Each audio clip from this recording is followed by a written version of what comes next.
សួស្តីបងប្អូនតើគ្នាបាទសម្រាប់បងប្អូនដែលប្រើ Apple ID រួមគ្នាឬក៏ប្រើតែមួយឬក៏ជាងភ្ជាប់ឲ្យបងប្អូនបាទគឺមានហានិភ័យខ្លាំងមែនទែនបងប្អូនបាទហើយបងប្អូនចូលទៅបិទបងប្អូនគ្នាបាទតើអនុវត្តផ្ទាល់បងប្អូនគ្នាបាទជាដំបូងបងប្អូនចូលកន្លែង setting មកបាទចេះទៅបាទចេះហើយបងប្អូនចូលកន្លែងឈ្មោះយើងមកបាទកន្លែង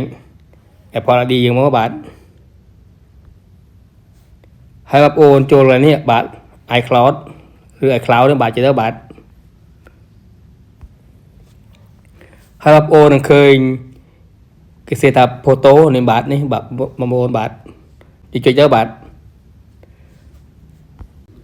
បើសិនយើងឃើញកន្លែងនេះបើបងប្អូនបិទទៅបាទ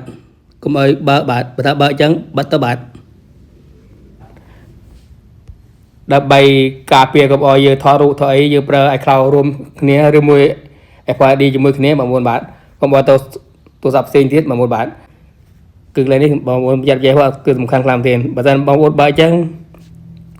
ហើយទូរស័ព្ទផ្សេងទៀតដែលយើងប្រើ ID iCloud ជាមួយគ្នាគឺគេនឹងឃើញរូបយើងដែរបាទហើយបងប្អូនបាត់ទៅបាទ